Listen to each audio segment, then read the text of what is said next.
Gentlemen, please welcome to the stage Ulli Klenk. Round of applause. Yeah, good morning, everybody. I'm glad you all made it, and these tremendous numbers are thrashing me. As I just said before, my name is Ulli Klenk. I work for Siemens, and I'm principal key expert within the power and gas service division. Also, I represent the VDMA, which is a German engineering organization, and I'm actually heading or leading the working group of the VDMA for additive manufacturing. And it's also very important for me that I'm here also representing the Rapid Tech in Erfurt that is partnering with this nice little event here, or this fastly growing event, to represent them, as I'm also a board member there. I do a lot of talks. I have 18.5 minutes left. I prepared 5 slides where I would like to talk through and show you really at a glance what we're doing today in the gas turbine, mainly gas turbine business. But I really want to do this openly. So if you have any content questions, or if you have any topics that you would like me to dive into, or that you would like to challenge, feel free to jump in anytime. So the main question I'm always confronted with, or what people tell me a lot, is, well, it's 3D printing, and it's about printing toys, and it's, oh, you can do metals. No, it's only about plastics, and yeah, my kid has one actually in the basement. Yeah, great, that's cool, because that's where we build up a lot of IP, and this is where we get a lot of competences, and people make 3D printing or additive manufacturing commodity right from their childhood on. But we're doing something different. We're really taking additive manufacturing into the gas turbine. And we're doing this for stationary parts, non-rotating parts, such as in the combustion chamber, or in the burner tips of gas turbines. But we're also taking it to rotating parts.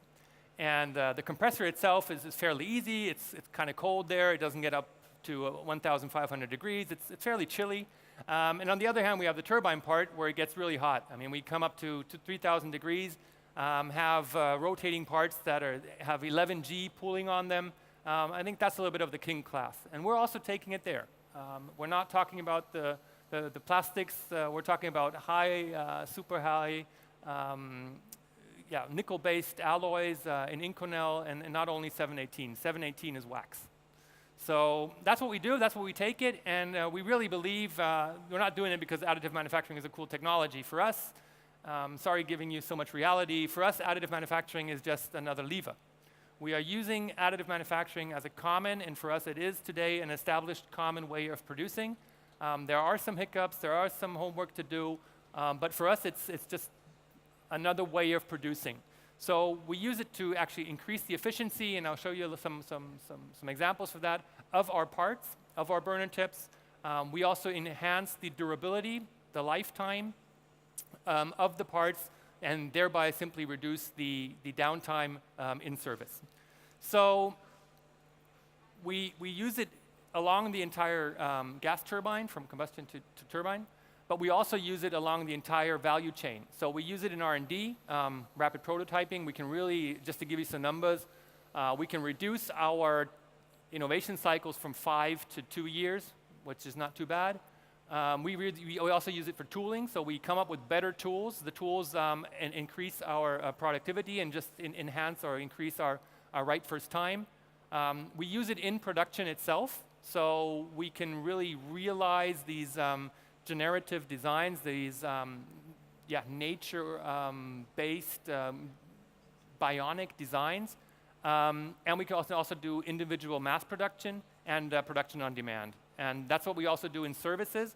So in services, we call it digital inventory. We don't not have to put our spare parts on stock. We simply produce them when required. So here are a couple of examples, and I really don't want to get into too much detail. So I mentioned the lead time example in our R&D. We can also use this lead time reduction in our service parts. For example, on the burner tips, we've mentioned this a couple of times before and published it. We really can come down from 44 weeks lead time that we had from order in to order to deliver, down to 4. That's 90% reduction. When we look into the reduction of the process steps and simply making it easy to function or to produce those parts, I'll come to that on the next slide just to show you what that means, because it also means a complete redesign of the parts and also the saving of the materials. Give you a very simple number. There's a burner tip for the 800H burner within our fleet. We can reduce the weight of the design part or of the part by 1 kilo. So it's from 4.5 to 3.5 kilo. That's a tremendous saving also on materials. Yeah, and we produce on demand. So we have all the inventory on stock. We have a digital when requested. Our vision is to simply press print, send it to the machine, and have it delivered the next day. So that's our requirement spec. I can see a lot of vendors here as well. Just take it to your books, and we're looking for deliver next year, maybe. And then on the other hand, we really increase the efficiency. So this is a lot of it based on processes, but we also really increase the efficiency of our parts. So when we do the redesign of the burner tips, for example, we have a far higher heat transfer within the parts.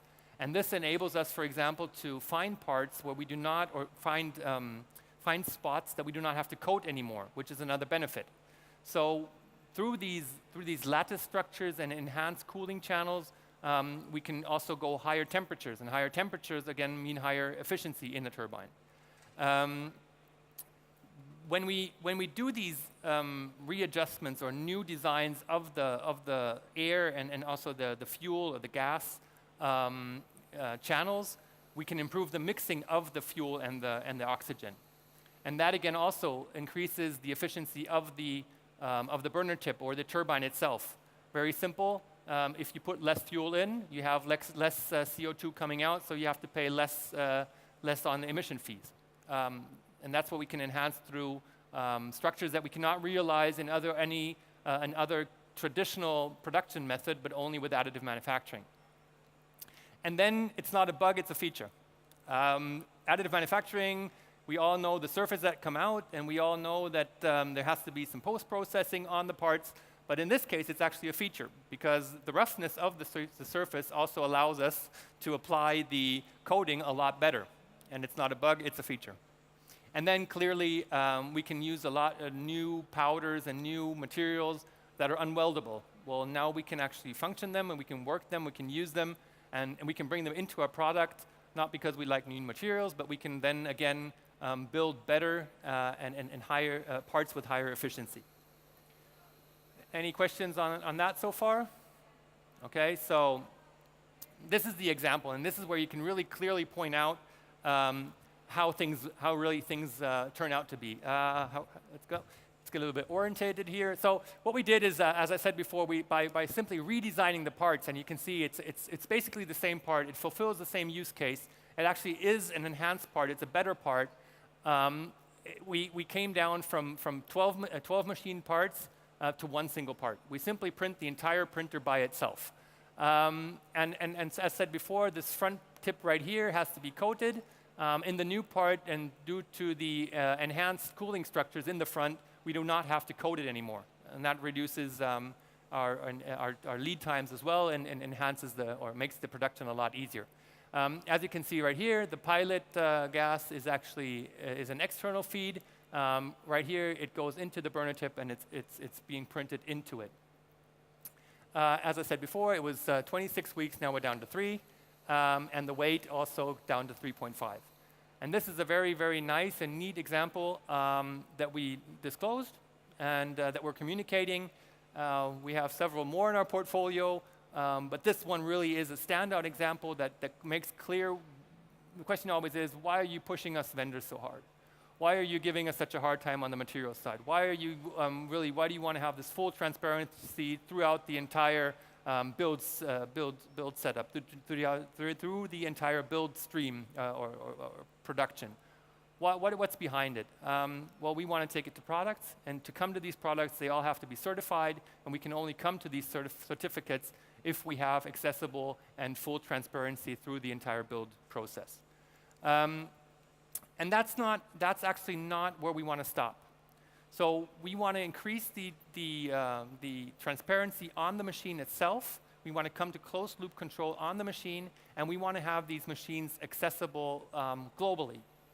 A lot of people are speaking about democratizing production, decentral production, and that's precisely what we want to do.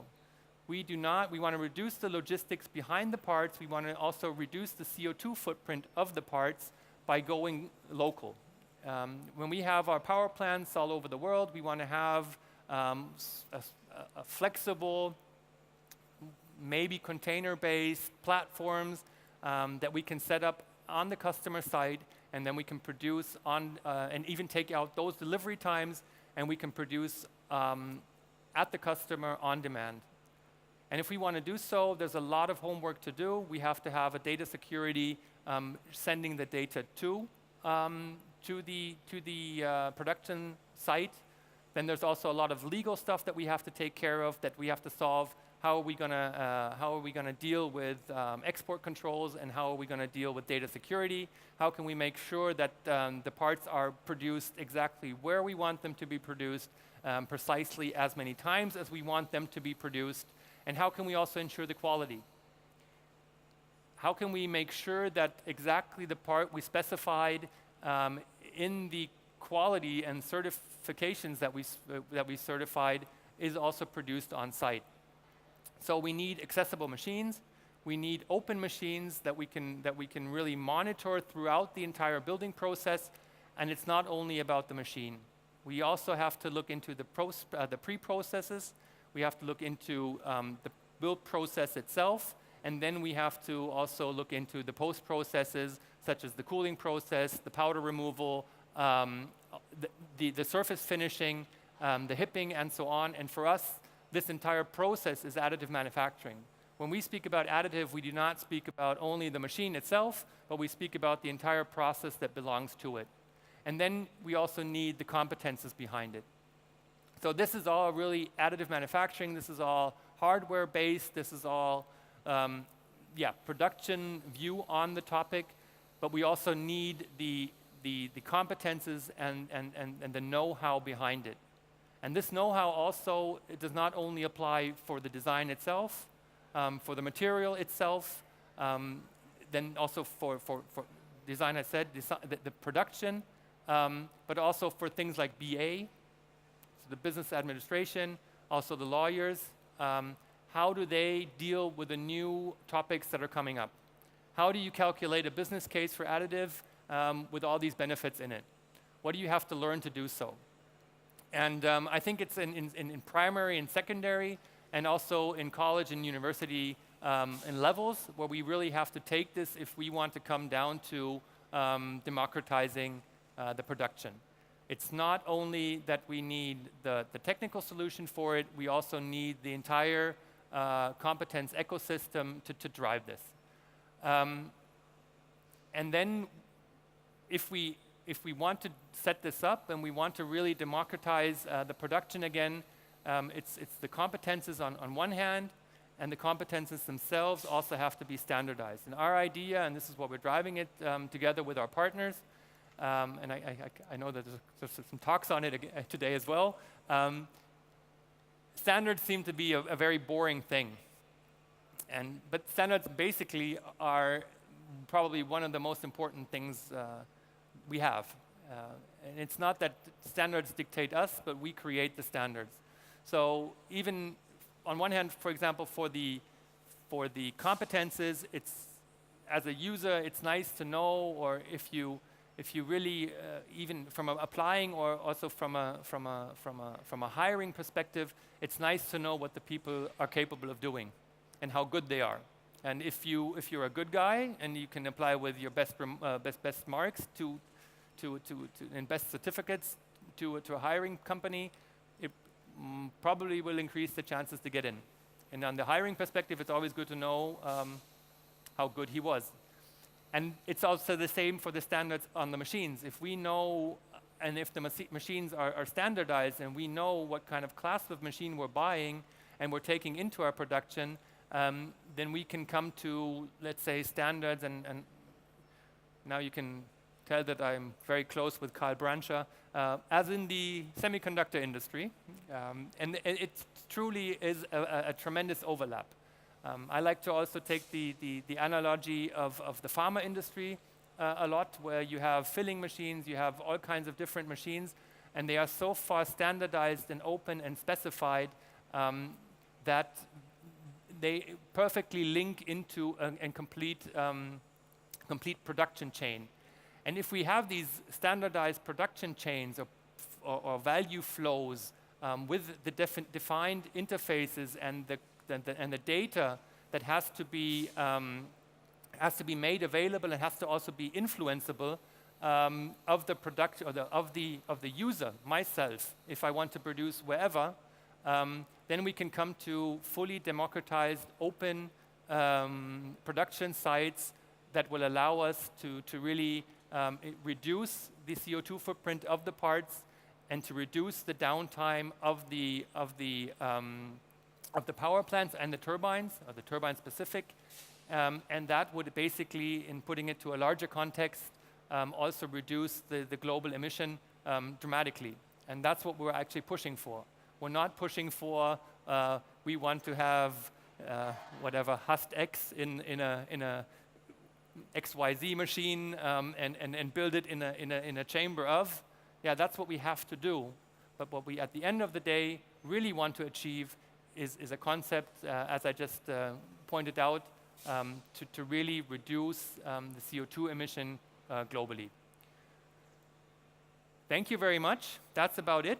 That's my favorite, well, actually my last slide. I think I could clearly point out that additive manufacturing is not a hype. It is reality today. It's not only applicable for kids in the basement, and it's not only a toy. We use it for high-end applications, and we're using it today. And if we really want to get it on the shop floor, it's a perfect match to the digitalization discussions and topics that are ongoing today. And I think if we get this solved, there's a tremendous future for additive manufacturing, in the near future, actually. So thank you very much, and we have 1:45 left for open questions or discussions. We're going to have a round table. First of all, a round of applause. We are going to have a round table. This is a good opportunity in which Ulli, Jörg, and the other speakers are all going to come back up here with Giorgio Magistrelli and have a round table. But you do. Does anybody have a burning desire and like to ask a question? Not all at once. Don't be shy. Okay. We'll wait till the round table. I never had a presentation without any questions. Thank you very much. Thank you. They're shy. It's still early. Oh, be careful. There we go.